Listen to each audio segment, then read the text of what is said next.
Halo teman-teman, selamat datang di vlog saya. Perkenalkan, nama saya Julinus Daily, mahasiswa Magister Hukum Universitas Kristen Indonesia. Hari ini saya akan membahas topik yang sangat penting dalam kehidupan masyarakat dan juga dalam praktik hukum tentang waris dalam perspektif hukum pertanahan di Indonesia. Kenapa topik ini penting?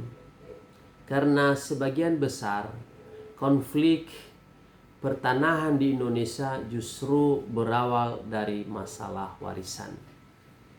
Yuk, kita bahas secara lengkap mulai dari konsep dasar sampai praktiknya di lapangan. Sekarang kita masuk pada segmen yang pertama, yaitu pengertian tentang waris. Secara sederhana, waris adalah proses peralihan hak dan kewajiban seseorang yang telah meninggal dunia kepada ahli warisnya. Jika seseorang meninggal dunia atau mati, maka segala hak dan kewajibannya beralih kepada para ahli warisnya. Jadi di sini timbul kepemilikan bersama para ahli waris terhadap harta kekayaan yang ditinggalkan pewaris, termasuk pemilikan bersama atas tanah yang ditinggalkan pewaris, tanpa dikehendaki oleh ahli waris, karena dengan terjadinya peristiwa hukum berupa kematian pewaris, jadi itu merupakan peralihan hak atas tanah karena peristiwa hukum, bukan karena suatu perbuatan hukum. Sesuai dengan ketentuan hukum waris, apabila salah seorang pewaris meninggal dunia, maka segala hak dan kewajibannya di bidang hukum, harta kekayaan dan akan beralih kepada ahli atau para ahli waris. Hal tersebut dikenal dengan asas sai-sen, sebagaimana ditentukan dalam pasal 833 KUH Perdata. Jadi dengan demikian, dengan meninggalnya seseorang, segala harta kekayaan seseorang yang meninggal dunia beralih menjadi hak milik para ahli waris yang ditinggalkannya. Asas umum dalam pewarisan tersebut hanya dapat dikesampingkan apabila pewaris pada saat meninggalkan surat wasiat.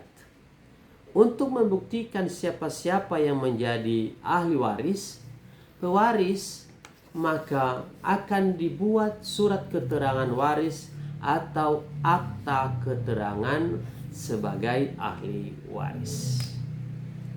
Pada pasal 20 ayat 2 Undang-Undang Nomor 5 Tahun 1960 tentang pokok-pokok agraria menyatakan hak milik atas tanah dapat beralih dan dialihkan kepada pihak lain. Jika penerima warisan terdiri dari satu orang, pendaftaran peralihan hak tersebut dilakukan kepada orang tersebut berdasarkan surat tanda bukti sebagai ahli waris. Nah, Bapak Ibu, pertanyaannya adalah bagaimana proses pendaftaran tanah atas peralihan hak melalui waris? Nah, proses untuk pendaftaran tanah atau pemeliharaan data karena peralihan hak melalui waris sehingga dapat balik nama, sertifikat antara lain: 1. Membuat surat kematian atau dibuat di kelurahan. Tetapi jika perkawinan dicatat di catatan sipil, dibuat akta kematian oleh Dinas Dukcapil yang ada di tingkat kota maupun di tingkat kabupaten. Yang kedua, membuat surat tanda bukti ahli waris, bisa notaris. Tetapi jika letak tanah di desa, cukup melalui keterangan waris yang dibuat di kelurahan agar dapat didaftarkan pada kantor pertanahan. Yang ketiga, membayar pajak atau BPHTB waris. Yang keempat, pembayaran pajak bumi dan bangunan 10 tahun ke belakang. Yang kelima, membalik nama sertifikat ke seluruh ahli waris. Yang keenam, jika terhadap lebih dari satu orang ahli waris, maka dapat membuat APHB di hadapan pejabat pembuat akta tanah atau PPAT, dan para ahli waris hendak mengakhiri pemilikan bersama yang terikat tersebut, maka mereka dapat melakukan pemisahan dan pembagian warisan dengan membuat akta pemisahan dan pembagian waris. Pemilikan bersama yang terjadi karena pewarisan merupakan pemilikan bersama yang terikat. Nah, ada pertanyaan yang muncul Bapak Ibu. Jenis-jenis waris itu apa saja? Nah, di Indonesia ada 2 jenis waris, yaitu pertama, waris ab intestato. Apa itu? Waris ab intestato adalah waris yang terjadi karena tidak ada wasiat dari pewaris. Yang kedua, waris testamenter. Apa itu? Yaitu waris yang terjadi karena wasiat dari pewaris. Nah, proses waris itu seperti apa? Proses waris meliputi beberapa tahap. Antara lain, 1. Pembukaan waris yang dimulai setelah pewaris meninggal dunia. Kedua, pencarian ahli waris, yaitu ahli waris dicari dan diidentifikasi apakah benar yang bersangkutan benar-benar ahli waris dari si pewaris. Jangan-jangan nanti ada yang mengaku-ngaku, saya juga mau, ya kan ya. Yang ketiga, pembagian harta warisan yang dibagi kepada para ahli waris. Nah, Bapak Ibu, setelah ada pembagian warisan, perlu juga kita mengetahui bahwa apa saja yang merupakan hak-hak dari ahli waris dan apa saja yang merupakan kewajiban-kewajiban dari para ahli waris tersebut. Nah, hak-hak dari ahli waris ada beberapa, antara lain 1. Hak untuk menerima harta warisan. Ahli waris berhak menerima harta warisan dari si pewaris.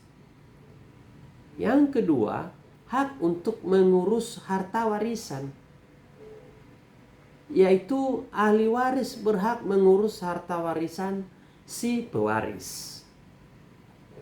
Kemudian, apa saja yang menjadi kewajiban si ahli waris? Nah, ahli waris juga memiliki beberapa kewajiban, yaitu pertama, ahli waris berkewajiban untuk membayar hutang si pewaris. Jadi jika si pewaris memiliki jika si pewaris memiliki hutang semasa masih hidup, maka si ahli waris wajib membayarkan hutang-hutang tersebut. Bukan cuma menerima warisan saja.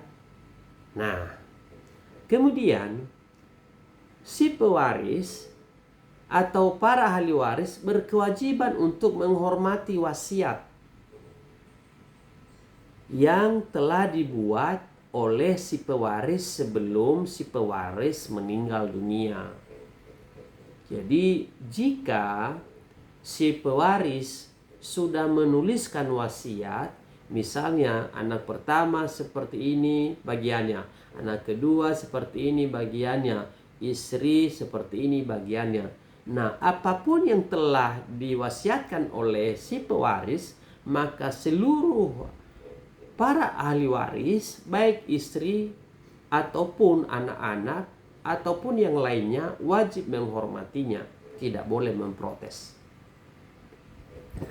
Nah, dalam konteks hukum Indonesia, waris tidak hanya diatur dalam satu sistem, tetapi ada beberapa sistem hukum yang berlaku. Apa itu? Yaitu hukum waris perdata yang telah dimuat dalam KUH Perdata. Kemudian hukum waris Islam. Kemudian hukum waris adat. Nah, dalam kegiatannya dengan hukum atau dalam kaitannya dengan hukum pertanahan, waris menjadi penting karena objek yang diwariskan seringkali berupa tanah yang memiliki nilai ekonomi, sosial, dan bahkan emosional yang tinggi. Sekarang Bapak Ibu, kita masuk pada segmen yang kedua. Apa itu? Itu waris dalam hukum pertanahan. Sebelumnya saya minum air dulu ya Bapak Ibu.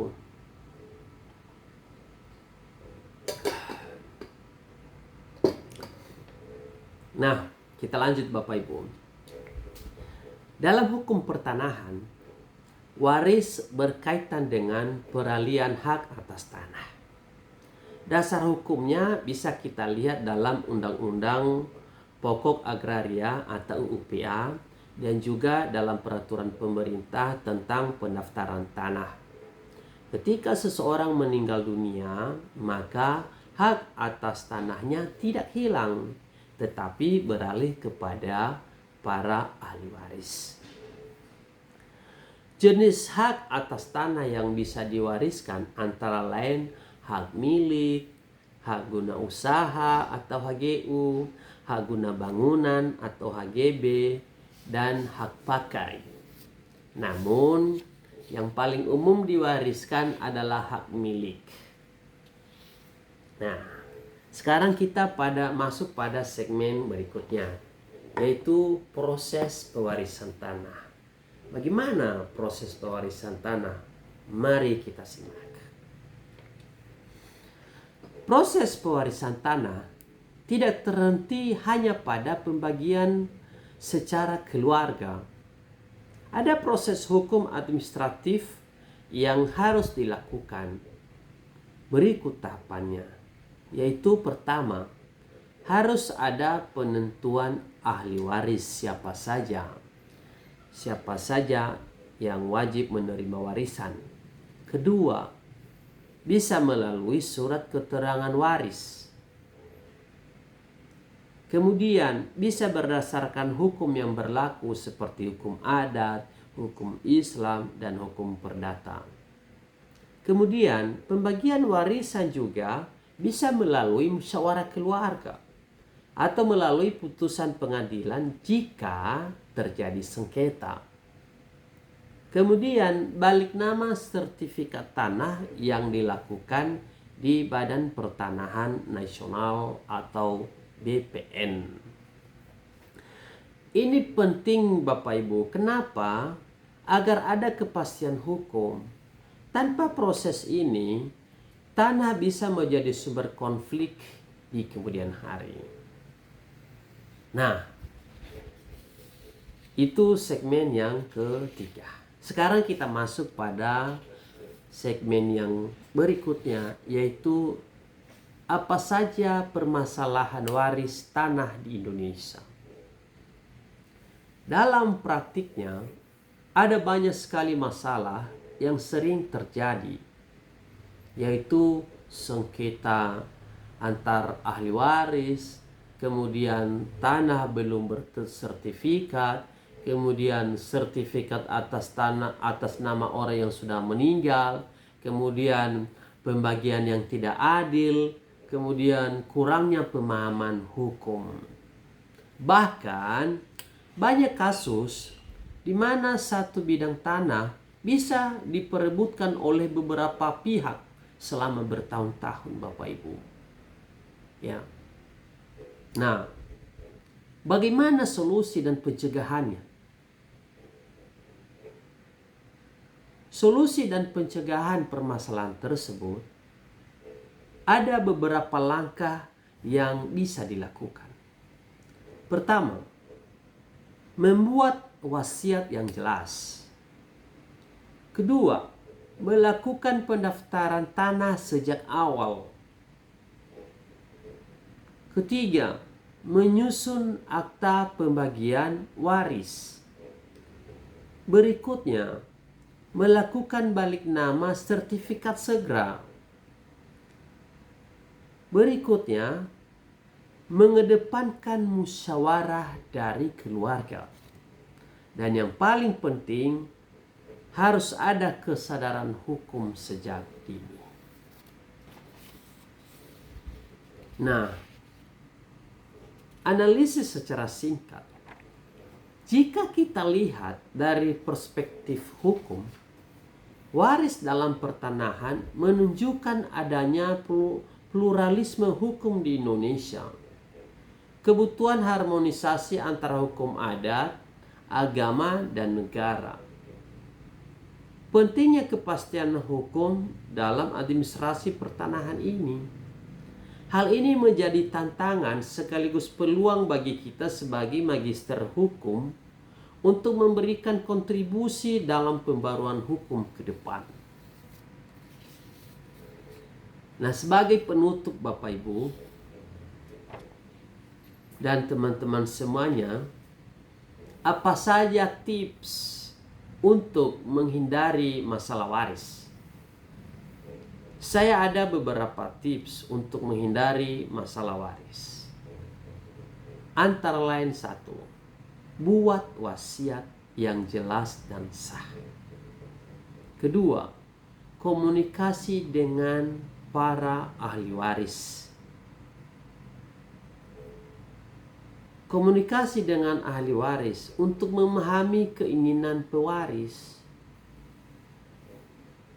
Ketiga, pahami hukum waris yang berlaku di Indonesia. Sehingga dengan demikian, dalam hal pembagian warisan, tidak terjadi permasalahan-permasalahan yang bisa merugikan satu pihak atau beberapa pihak.